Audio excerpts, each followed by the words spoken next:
hated public speaking, absolutely hated public speaking. I hated it so much that my mother, bless her heart, straight up lied to me because it was the only way to get me to cooperate. She had signed us up for a public speaking co-op to kind of help me gain some skills in this area. But she knew there was no way I was going to get in the car if I knew what the nature of this co-op was. She told me we were going to an art co-op. I know that lying is a sin, but I think God probably gave her a pass on this one because she knew the extreme situation she was dealing with. So she got me to this co-op.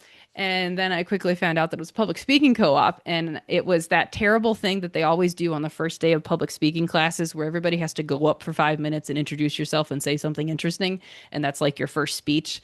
Oh, I did not like that. And I could see it coming because I wasn't the first person. We were seated in chairs, and I was like three people away from it being my turn.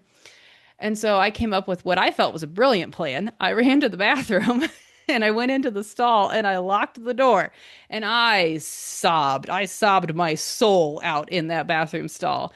And my mom came in after a couple minutes and she's like, "You can do it. It's going to be okay." And the thing about my mom is she's a really great mom and she's very kind, but she's also very scary. You do not make my mom mad. If you value your own life. And I refused to come out of that stall, which I don't do because I am a soft golden retriever puppy on the inside and I don't like conflict, especially as a kid, especially to my mother because she was much more strong-willed than I was and scary. So I never do this, but I refuse to come out of that stall. There was no amount of threats, no amount of bribery, no amount of demands. There was nothing she could say. My best friend's mom came into the bathroom and tried to convince me to come out, and I refused. That is where my relationship with public speaking began. And today, I do this. I talk to you guys. I realize it's virtual, but if you guys were local to me, I would be on a stage in front of you. I'm also I before I had my kids, I was a professional children's librarian, and so I would get up in front of hundreds of kids, and I would do programs. I've done programs in front of adults before. I've led classes before. Public speaking, as strange as it sounds, is actually something I enjoy now.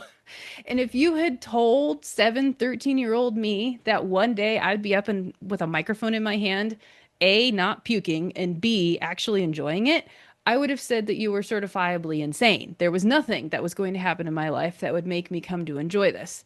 But I did. And the secret is I found something I cared about. If I have to get up and give you a 5 minute speech about who I am and an interesting fact I learned today, I'm not going to enjoy that. But if I get to talk to you about writing and about storytelling and about things that matter so deeply to me as a person, suddenly it's not a life-threatening experience anymore. It's actually a privilege because I get to tell you stuff that matters.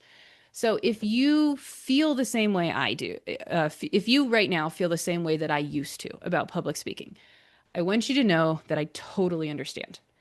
And I also want you to know that if I can learn how to do this, I promise you that you can too.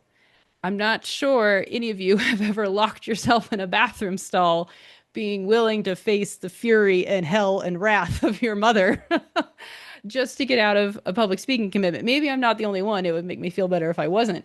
Um, but you can do this. And I promise you that you can do this.